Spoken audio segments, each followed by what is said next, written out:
암석에서 생명으로, 그리고 마침내 우리 자신을 인식하는 의식으로 이 거대한 이야기들이 과연 어떻게 하나로 연결되는 걸까요? 박문호 박사님의 연구를 바탕으로 우주와 여러분의 생각이 만나는 아주 특별한 이야기를 시작해 볼까 합니다. 네, 바로 이 질문. 이게 오늘 우리가 파헤쳐볼 이야기의 핵심이에요. 지질학, 생물학, 그리고 뇌과학. 와, 이걸 다 꿰뚫는 거대한 연결고리가 있더니 이걸 따라가다 보면 우리 존재의 기원에 대한 정말 놀라운 통찰을 얻게 될 겁니다. 자, 그럼 한번 제대로 들어가 볼까요? 모든 이야기의 시작은 까마득한 45억 년 전, 지구가 처음 만들어지던 그 순간으로 거슬러 올라가야 해요. 지금처럼 평화로운 푸른 행성? 전혀 아니었죠. 말 그대로 거대한 충돌과 불바다가 들끓는 혼돈 그 자체였습니다. 자, 그럼 행성은 대체 어떻게 만들어지는 걸까요? 크게 4단계로 볼 수 있어요. 첫째, 10km짜리 작은 행성들이 서로 부딪히면서 눈덩이처럼 마구 뭉치기 시작하는 거죠. 둘째, 이 충돌이 얼마나 격렬했겠어요? 그때 나온 수증기를 중력이 꽉 붙잡아서 원시대기를 만들었고요. 셋째, 이게 계속되니까 행성 전체가 그냥 녹아내린 거예요. 말 그대로 이글거리는 마그마 바다가 된 거죠. 그리고 마지막으로 이 액체 상태에서 무거운 철 성분들이 중심으로 스르륵 가라앉으면서 지구의 엔진, 바로 핵을 만들게 된 겁니다.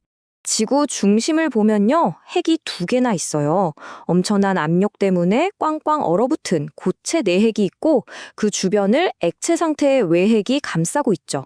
근데 여기서 진짜 흥미로운 게 뭐냐면 바로 이 액체 외핵이에요. 이 액체철이 움직이면서 자기장을 만들어내는데 이게 바로 태양풍 같은 위험한 우주 방사선을 막아주는 방패 역할을 한 거죠. 와, 생명의 보호막이 바로 여기서부터 시작됐다니 놀랍지 않나요? 자, 그럼 이 불타는 마그마 바다에서 어떻게 지금의 푸른 행성이 될 수 있었을까요? 그 결정적인 전환점은 바로 비였습니다. 근데 우리가 생각하는 그런 평범한 비가 아니었어요. 초기 지구 대기는 지금이랑은 비교도 안 돼요. 보시는 것처럼 80%가 수증기, 나머지는 거의 다 이산화탄소였죠. 근데 더 중요한 건 대기압이에요. 무려 200기압. 이게 어느 정도냐면 지금 지구의 바닷물을 몽땅 다 증발시켜야 겨우 만들 수 있는 양이에요. 그 어마어마한 수증기가 대기를 그냥 꽉 채우고 있었던 거죠. 바로 이 지점에서 지구의 쌍둥이라고 불리는 금성이랑 운명이 확 갈립니다. 지구랑 금성, 사실 특이나 성분은 거의 똑같거든요. 근데 딱 하나, 태양과의 거리가 아주 조금 달랐어요. 이 사소한 차이가 모든 걸 바꾼 겁니다. 금성은 너무 가까워서 식을 수가 없었고, 지구는 정말 기가 막히게도 가까스로 식을 수 있는 그 절묘한 위치에 있었던 거죠. 바로 이 온도, 650도. 이게 바로 운명을 가른 마법의 숫자입니다. 200기압이라는 초고압 상태에서는 수증기가 물로 변하려면 650도 아래로 내려가야만 했거든요. 그리고 지구는 해낸 거죠. 이 온도 아래로 내려가는데 성공한 겁니다. 지구가 드디어 650도 아래로 식기 시작하자, 와, 상상이나 되시나요? 대기를 가득 채웠던 그 엄청난 수증기가 드디어 비가 돼서 쏟아지기 시작한 겁니다. 그것도 수백만 년 동안. 300도가 넘는 뜨거운 비가 쉼없이 내려서 원시 바다를 만들었다고 한번 상상해 보세요. 정말 장엄하지 않나요? 바로 이 기적 같은 비 덕분에 생명이 시작될 수 있는 무대가 마련된 겁니다. 바다가 생겼다고 끝이 아니었죠. 지구는 결코 가만히 있는 행성이 아니에요. 지금 이 순간에도 우리 발밑에서는 거대한 힘이 지구 표면을 계속해서 바꾸고 있습니다. 자, 이제 판구조론 이야기로 넘어가 보죠. 판구조론 들어보셨죠? 간단히 말해서 지구의 껍데기, 그러니까 우리가 밟고 있는 땅이 여러 조각의 퍼즐처럼 나뉘어서 둥둥 떠다닌다는 이론이에요.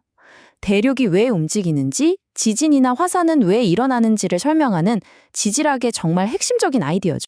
아니 근데 이 어마어마하게 큰 대륙 덩어리가 어떻게 미끄러지듯 움직일 수 있을까요? 그 비밀은 바로 연약권이라는 층에 숨어 있습니다. 놀랍게도 이 층은 전체의 딱 1%만 살짝 녹아 있어요. 근데 바로 이 살짝 녹은 부분이 행성 전체의 거대한 윤활유 역할을 해주는 거죠.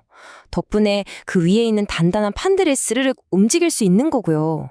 이 움직임 중에서 제일 중요한 걸 꼽으라면 단연 섭입이에요. 무거운 해양판이 가벼운 대륙판 아래로 스르륵 파고들어서 멘틀 속으로 녹아들어가는 현상인데요. 이게 그냥 사라지는 게 아니에요.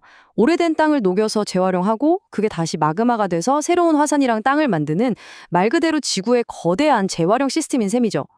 자, 이제 무대는 완벽하게 갖춰졌습니다. 움직이는 땅, 거대한 바다, 정말 역동적인 행성이죠. 그럼 이 멋진 무대 위에서 생명이라는 놀라운 현상은 대체 어떤 원리로 작동하기 시작했을까요? 이제 거대한 지질학에서 아주 작은 생화학의 세계로 시선을 한번 옮겨보겠습니다. 정말 복잡하고 다양해 보이는 이 생명 현상의 중심에는요, 아주 놀랍게도 거의 모든 생명체가 똑같이 사용하는 기본적인 에너지원이 하나 있습니다. 그 주인공은 바로 포도당입니다. 네, 우리가 아는 그 포도당이요. 식물이 햇빛으로 만들어내는 이 아주 단순한 분자가 박테리아부터 우리 인간까지 지구상의 거의 모든 생명 활동에 에너지를 공급하는 그야말로 보편적인 연료인 셈이죠. 이 포도당을 제일 많이 만들어내는 공장이 어디냐면 바로 바다예요.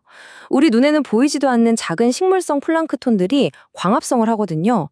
근데 여기서 진짜 놀라운 점은 얘네들이 자신의 껍데기를 탄산칼슘으로 만든다는 거예요. 그리고 얘네들이 죽으면 그 껍데기가 마치 바다의 눈처럼 하염없이 내려 쌓여서 거대한 석회암 지층이 돼요. 이 과정이 대기 중 이산화탄소를 지구 깊숙이 가둬서 기후를 조절하는 역할도 하고 동시에 지구의 역사를 기록하는 책이 되기도 하는 거죠. 자, 보세요. 행성의 물질이 우리 몸을 만들었고 그 생명활동이 뇌라는 정말 복잡한 기관을 만들어냈습니다. 이제 이야기의 마지막 단계예요. 이 뇌가 어떻게 나라는 인식을 만들어내는지, 즉 우주가 드디어 자기 자신을 돌아보게 되는 그 순간, 의식의 출현에 대해 이야기해보겠습니다. 우리 의식의 중심에는 뇌의 특정 영역들이 아주 중요한 역할을 합니다. 먼저 해마는 외부 세계의 정보를 받아들이는 기억의 관문 같은 곳이고요. 전전두엽은 그 기억들을 바탕으로 자, 이제 뭘 할까 하고 판단하고 결정하는 회사의 CEO 같은 존재죠. 결국 의식이라는 건 이 둘의 상호작용에서 나온다고 볼 수 있어요. 해마에 저장된 과거의 기억이 현재의 감정을 불러일으키는 거죠. 아, 그때 좋았지? 그건 좀 무서웠어? 하는 식으로요. 그리고 바로 그 감정이 전전두엽에서 미래의 행동을 결정하는 강력한 동력이 되는 겁니다. 무언가를 하고 싶다는 마음, 무언가에 가슴 뭉클해지는 느낌. 이게 다 기억과 판단이 만나서 피어나는 의식의 본질이라는 거죠. 자, 45억 년 전 작은 먼지들이 부딪히던 그 순간에서 시작해서 기적의 비가 만든 바다, 그 안에서 태어난 작은 생명, 그리고 마침내 스스로를 돌아보는 뇌까지 이 어마어마한 이야기를 따라오다 보면 결국 이런 질문에 다다르게 되는 것 같아요. 행성이 우리 몸을 만들고 생명이 우리 뇌를 만들었다면 혹시 우리는 스스로를 인식하게 된 우주 그 자체는 아닐까요? 한 번쯤 생각해 볼 만한 질문 아닌가요?